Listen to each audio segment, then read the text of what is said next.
Hello and welcome to Minutes with the Coach Success in Dentistry mini-series, Episode 3. In our last episode, we explored the concept of planning mastery, or specifically running powerful and effective results-producing full team meetings. I hope you've explored some of these concepts and tried the strategies in your practice, and I'm certain that as you do, you'll get better and better at running these meetings and that they will have a dramatic impact on the success and effectiveness of your entire dental business and of your professional lives in the workplace. I'd like to remind you that the previous episodes are also archived and available for you to watch over and over again, and I would also invite you to share these episodes with other members of your team and engage in discussions with your team members at the following full team meetings about the various topics or episodes that you're viewing and evolve and implement them within your business. So today we will move on to discussing the important concept of time, specifically time and how we use it to serve our customers and how it impacts the overall effectiveness and smooth flow of our entire workday. It is my experience that time is everything. Our entire world is shaped by it, and our entire practice and the way it operates is impacted by this use of time. Just think of all the metaphors out there that people have used, like famous quotes or popular sayings or proverbs about how time permeates our entire world. Things like time flies, time is now, there is power in being present and living in the moment.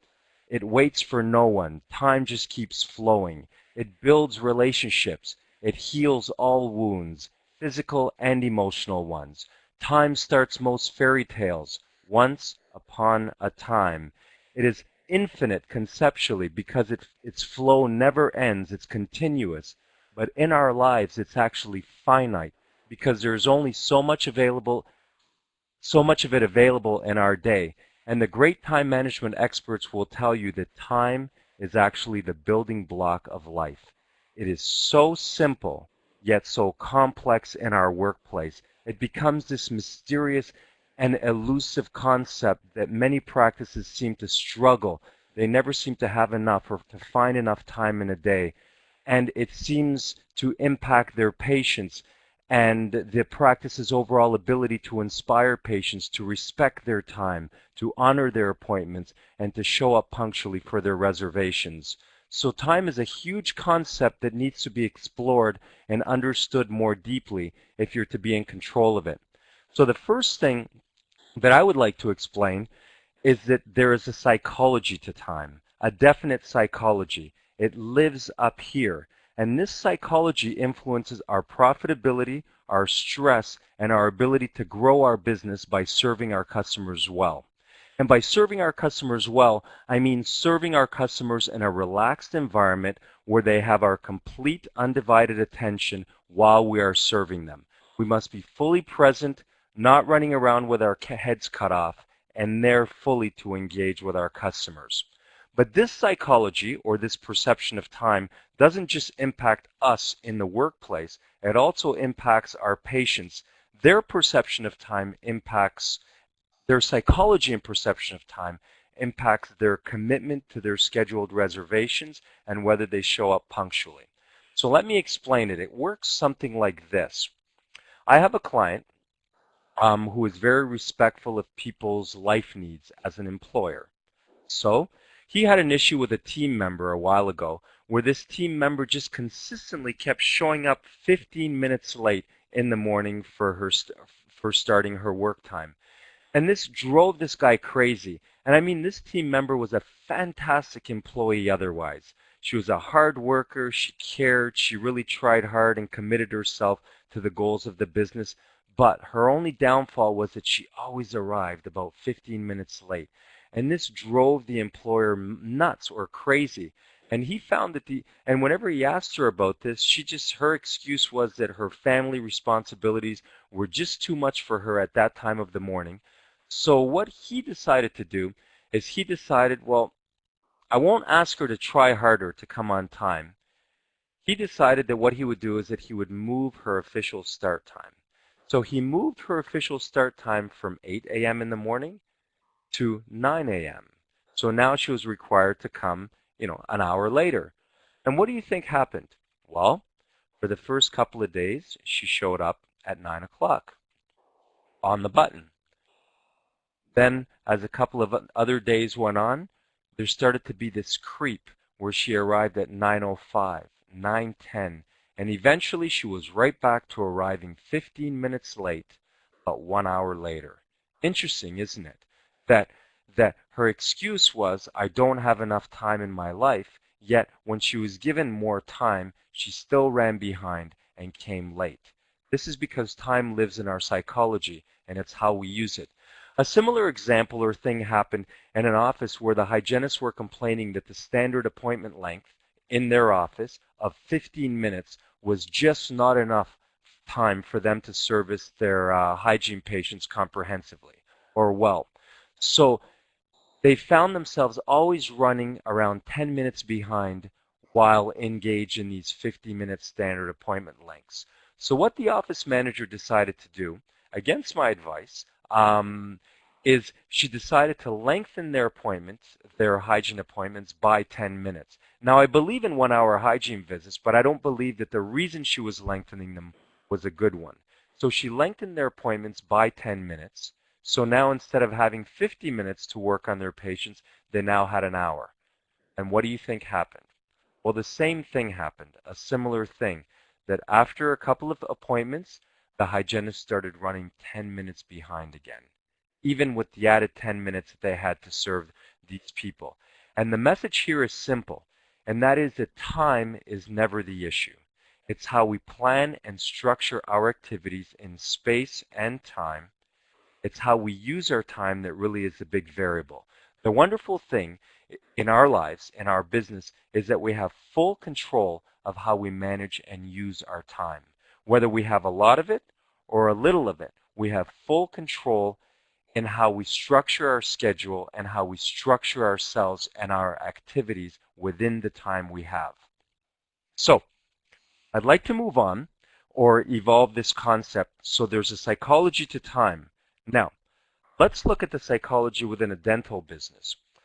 I have often heard people say that, I'm busy, I'm happy, things are really going well in our practice, we're profitable. But I think that busyness is the biggest misconception in dentistry. And the biggest misconception is that busyness actually leads to profit. It's actually the opposite. I feel, and I have found in the work I do on a day-to-day basis in bread and butter practices, that busyness is actually the enemy of profit. Busy is good, but at a certain point, becoming fully booked actually hinders your ability to be profitable. And the question is, why is that? So let's explore this concept for a second. Let's evolve this. All right. There is something that's known as Maslow's hierarchy of needs. Abraham Maslow was a psychologist who wrote something that basically said that once basic lower needs are met, other needs emerge. And what he meant by this is that human beings have a basic physiological core need. And that means that we need food, air, and water in order to exist in this world. But once we have food, air, and water, then another need emerges in our life. And that is we need safety, shelter, a place to call our own, our home, somewhere where we can lay ourselves to rest and feel safe and comfortable. Well, once we have safety, then another need emerges in our lives, which is love and belonging. We have an innate need for a sense of connection to others, family, friendship, relationships. Well, once we have relationships, family, and friendship, then we start to have a need to feel that we're part of something larger than ourselves. It's self-esteem. It's contributing to the larger world around us. And once that need is met, then people tend to become more spiritual, self-actualization. What's it all about? What's the meaning of life? Where do I come from? Well, Abraham Maslow created this thing, and it's very well known, and it's written in most dictionaries if you look up Maslow's hierarchy of needs. Now, is it possible that this hierarchy of needs also has impact or works the same way in dentistry? It is my experience that patients have a hierarchy of needs that they subscribe to.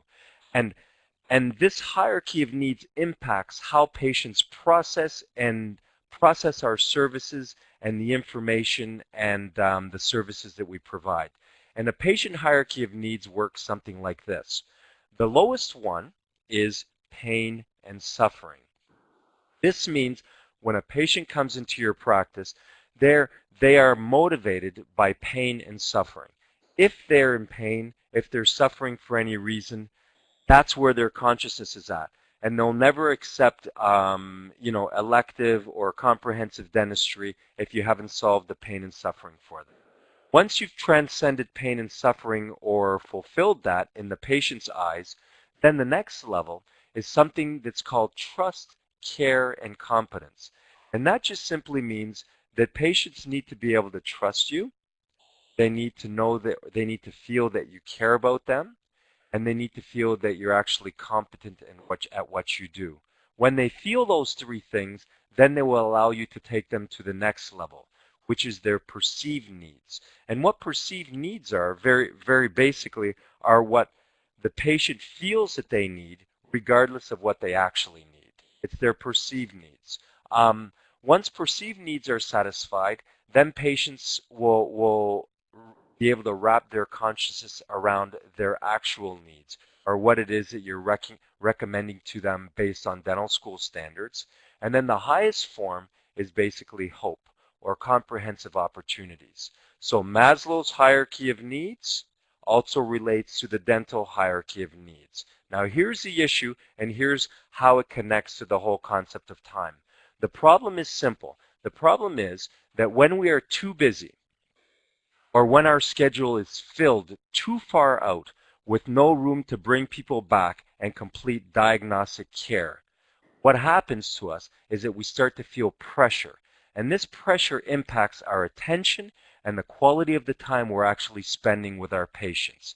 And this impacts our ability to coach our patients towards higher level of interests and services we provide.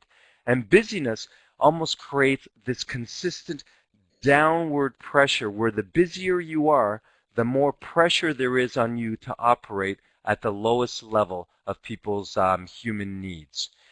Now, there's a model in dentistry, and that is that the most successful businesses operate under this model, and that is that patients accept treatment, they show for their appointments, they pay on their way out more than it costs you to serve them, they stay in your business long term, and they refer others.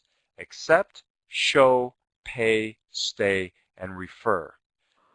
This model can only happen in an unhurried atmosphere where patients are given the time, I'll say again, where patients are given the time to connect, to express, to be educated by you, and to learn, and to be able to have the time to explore themselves and their dental health opportunities. When you take that time with your patients, you tend to move them up their dental hierarchy of needs, and you promote interest. You promote their interest in the more comprehensive and elective services that you are able to provide. This means that we must be in control of our time in order to be profitable within our business. In order to be profitable within our business, we must run on time. So there are two main rules for managing our time and for minimizing this negative busyness that leads to reduced profits. The first rule we'll study today. The second concept we'll actually study or discuss in our next episode. So the first concept is that the first rule is that except in the case of rare emergencies, it is our duty as a dental practice and as a business to stay on schedule throughout our entire day. Do not fall behind. Run on time. This is an extremely important concept. Now the question is this: why is it or what are the effects of actually running behind? It's important for us, I believe, to understand these effects, because once you're behind even 10 minutes, what happens? Well, what happens is once you're behind 10 minutes, for the rest of the morning, you're under this constant, continuous pressure to get caught up, to try and get ahead. So as soon as you lose 10 minutes, you're under pressure. And I have heard it said that the worst form of stress in the world is an overdeveloped sense of time management. The sense of running behind gives us an overdeveloped sense of time management, and it takes us away from our ability to be fully present and engaged with our customers, and it tends to move our customers down in Maslow's hierarchy of needs. So that instead of, when I'm finished delivering someone's basic needs, instead of then talking to them and promoting higher level treatment, I'm moving to the left and bringing the next person in who's at the level of pain and suffering. Once I'm done with them, you're moving to the left and bringing the next person in who's got pain and suffering.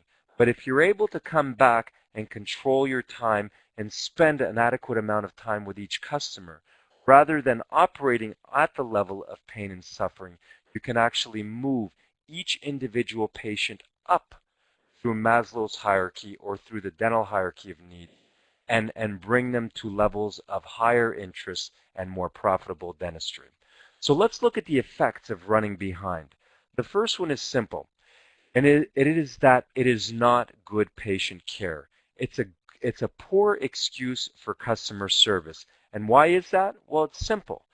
If you're working on a patient and you're almost out of time and you should be dismissing them, and you decide to do something extra for them, we think that that's customer service. But in a way, what we're doing is we're giving them good customer service at the expense of the other customers that are waiting that day.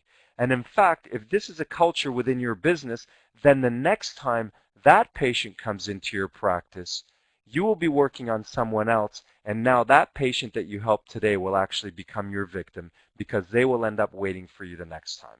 So it's not good customer service or good patient care to run behind. The second thing is that it affects all patients. The rest of your patients that are booked on a given day, if you decide to run behind with one patient, the rest of your patients that you're serving are impacted. Number 3, your best dentistry is delivered in a calm and unrushed manner. In other words, if you're to provide high clinical standards of dentistry, your best dentistry will be delivered when you're not rushing. And by clinical standards, I mean quality of life outcomes. Specifically, how comfortable will your dentistry be once it's in the mouth? How long will it last? How good will it look? And how well will it function once you've inserted it or delivered the dentistry? These are the variables that are impacted by time. And when you're rushing, the standard or the quality of life outcomes surely become decreased. The next one is stress and happiness. And basically for stress and happiness, it's important to understand that when you are running behind, you're going to get stressed and you're not going to be as happy and fulfilled from the medium of dentistry or from your chosen career. And why is that? Well, it's simple. Happiness is now. Happiness is when you're able to live present and be present in the moment. But the problem with running behind is that it develops an oversense of time management where you're thinking about the next patient. You're thinking about how you can rush things in this procedure. You're thinking about the last person that you kept waiting. And it takes your consciousness away from being fully present and able to connect with that person that you're now engaged in serving. Number 6 is practice growth. Marketing, internal marketing specifically. When you are finished delivering someone's basic needs, if you have done it in a rushed atmosphere where you kept them waiting and where you've upset them and where they're now impatient, it's difficult to then recommend a crown to them. Can we put a crown on that? I think what they'll say is, well, why don't you put a lid on that, doc, finish what you're doing because I'm upset right now because you kept me waiting, and get me out of here. I'm in a hurry today and don't want to hear about all the other elective stuff that you're promoting. So, excuse me, running behind affects your ability to market and engage people in higher level interests. Number 7 is that running behind promotes abuse, patient abuse. In other words, it's poor patient conditioning. If you keep them waiting, you train them to come late the next time because they don't feel that you have a respect for time in your office, so they won't respect time as much within your business. So you end up developing a culture where you're constantly struggling, even when you are on time, because the patient will come late. And the last one is that there's a reduced team harmony. And what do I mean by that? Well, it's very simple. Your team culture, the harmony or group dynamic of your team is impacted by the way you feel together as a group of people. And when patients are upset, and I'll give you 3 examples. When patients are upset at the front desk, they're waiting in the reception area, they're tapping their watch, they're watching the receptionist constantly. This makes the receptionist uncomfortable. She tries to avoid making eye contact with them. It will affect your receptionist's mood. It will affect your receptionist's consciousness and focus on the other people she is serving when she constantly knows that there's people in the reception area that are upset because they're waiting for you to bring them in. I've even seen receptionists walk away from the front desk and say, "I'm not sitting there. I can't sit there. All the patients are angry." The next one is that the team becomes upset. If you're working through lunch or if you're staying late on a daily basis, you'll develop a team culture that is negatively impact, where people are kind of, stepping on each other, biting at each other, they're uptight, they're cranky, and they're not working in a good group harmony. And the last one, I think, and it's a biggie, is dentists. Think about how your dental assistant or how you feel when you know that your dental assistant is upset because you're running behind. And the dental assistant is showing you this through silent body language that she's upset. It's tense. It doesn't create a relaxed working, clinical team environment. So these are the effects of running behind. Now, what I'd like to do is share with you some strategies that I've developed, or actually that I've seen practices develop over the years in order to solve their issue of staying on time. So I call these staying on time strategies, and these are real world strategies that have been applied and implemented by other practices, and if it works somewhere else, it can work in your practice too. So here are the staying on time strategies. Oh, the first thing I want to do is I want to mention an important concept, and that is that when you schedule an appointment, when you make a reservation for a patient, it will take you however long it will take you, or however long it takes you, regardless of how much time you put in the schedule.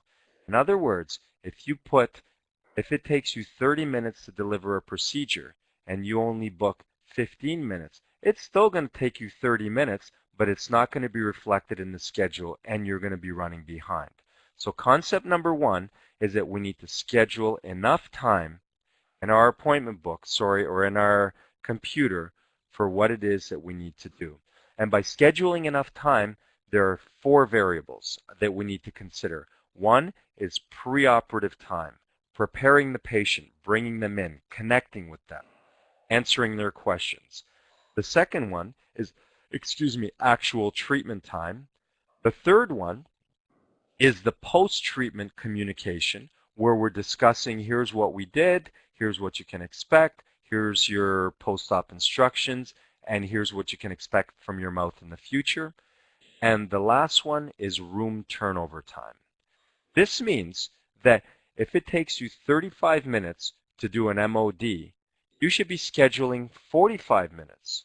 And if you don't schedule 45 minutes, it's going to take you 45 minutes, but now you'll be running behind and you'll be under pressure and your patients will be under pressure and you'll be serving them at a lower level of the dental hierarchy of needs and ultimately making less money in the long run as a result of this. The next one is that you should have a late patient strategy. And that simply means that you need to decide to yourself how late is too late to be seen. If a patient has a 45-minute appointment and they show up 25 minutes late, is it really in the patient's interest? Is it really in our financial interest? And is it really in the next patient's interest for us to bring them in and attempt to deliver their treatment anyways. It doesn't work. There should be a cutoff time of how late is too late to be seen. And the other thing is that with late patients, you should also consider delivering partial treatment only. The next one is that we need to start treatments smartly. And what I mean by this is that we should only start treatment in our operatories that we are certain we have time to complete within the time allotted. In other words, if you've completed your treatment early and you have 15 minutes left in your schedule and you notice that there's another filling that will probably take you 25 minutes to do, if you choose to start that treatment, it's going to set you back. Only start the treatment that you're confident that you're able to complete. The 15 extra minutes of productivity you gain will always be lost in other areas of your practice because you are running behind. The next one is try to combine multiple treatments or try to combine multiple treatments into one appointment. Basically, if you've got 3 fillings that need to be done, try to schedule one longer visit rather than 3 45-minute visits. Maybe you could get the treatment done in one 1 hour and a half treatment. And the reason for this is because this will mean that you have to only do the rapport once, you're only preparing the patient once, you're only seating them once, you're only confirming them once, and you're only collecting the money once, and you're only rescheduling them once. So basically, you're reducing all of the sidebar stuff by combining clinical treatments into one longer appointment. Number 5 is consider hygiene exams when you schedule treatments. So doctors, if you know that it's going to take you 45 minutes to deliver a certain treatment for a patient, when you schedule them 45 minutes into the schedule, you have to remind yourself that there are also hygiene examinations that you need to be doing, and those hygiene exams might take you 10 minutes. So you want to make sure that when you put things into the schedule, you factor in hygiene exams during every treatment.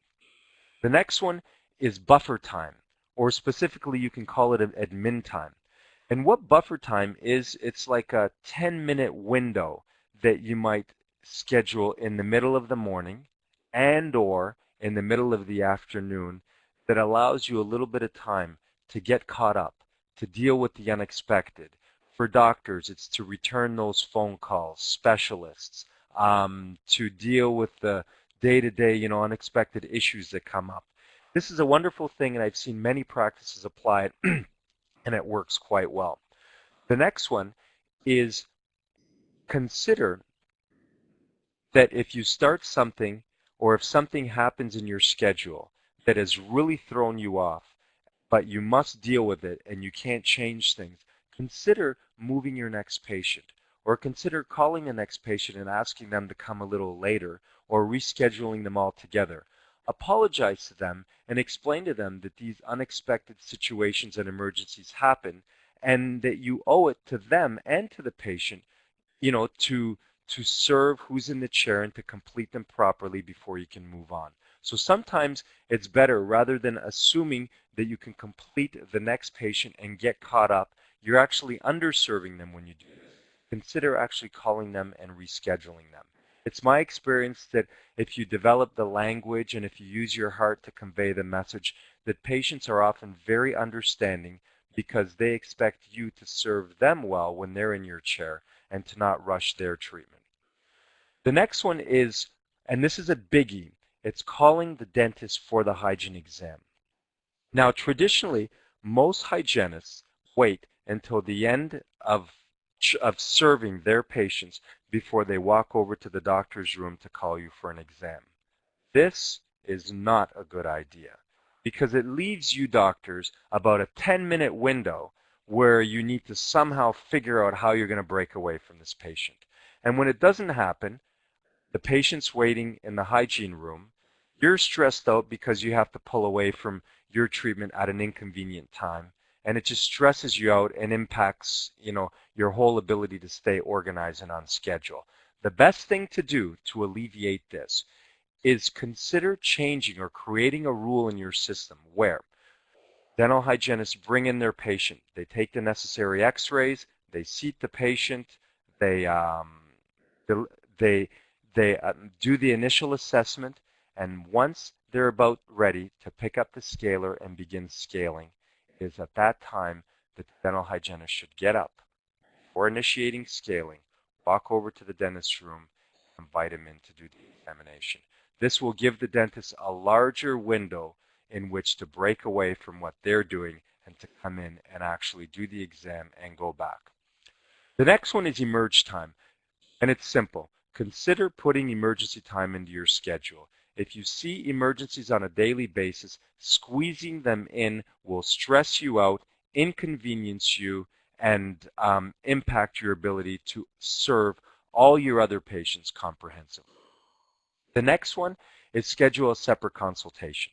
And what this simply means is that if you've got 2 minutes left in an appointment and the patient is talking to you and asking more questions and so on, rather than trying to get things done during that time, be honest with the patient. Let him know or her know, Joanne, I've got somebody else waiting that I need to serve right now, but it's important to me that I answer all your questions and that you have a full understanding, of what your options are. Let's schedule a separate consultation where I can, have more time, to specifically answer your questions in an unrushed manner. So you schedule a separate consult, and most patients are quite willing to do this. The next one is stay organized. In other words, have your charts ready, be prepared to serve this patient, be proactively organized. Have your financial arrangements done, the operatory set up, don't be looking for charts. If there's any medical issues, be aware of them and be prepared for them, and just be ready. The next one is a patient dismissal, and this one's quite simple. Develop the skill of being able to communicate with patients in a way that moves them along through the flow, of the treatment delivery. I've seen many clinicians that have told me that, why are you late? Well, I ran behind because the patient just kept talking. Well, develop the skill, of being able to move along a conversation and being able to break a conversation at the end of the appointment so that you can bring the next patient in.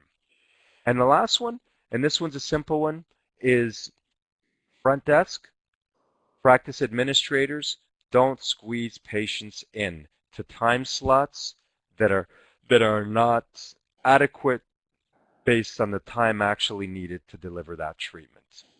And so there you have it. There are the staying on time strategies. Now, the thing that we should be aware of is do not compromise when looking at time and your schedule. You should not compromise your long-term goals, which is to serve people comprehensively. Do not compromise your long-term goals in order to satisfy your short-term perceived needs, squeezing in this treatment, doing a little more on this patient. Stay on time. In your business, if you want to feel more relaxed, if you want to reduce schedule abuse, by your patients, cancellation short notice, no-shows, lateness, if you want to increase your production per hours available, if you want to stimulate and enhance your patient's interest in services above pain and suffering, then it all starts by developing the skill and habit of running on time on a daily basis. To learn more, please feel free to email or call me at the number listed to your left. And on behalf of myself, Peter Barry, and my company, Successful Practice Architects, and on behalf of the Halton Peel Dental Association, we look forward to seeing you next month. In our next episode, we will discuss the second major cause of busyness in a dental practice.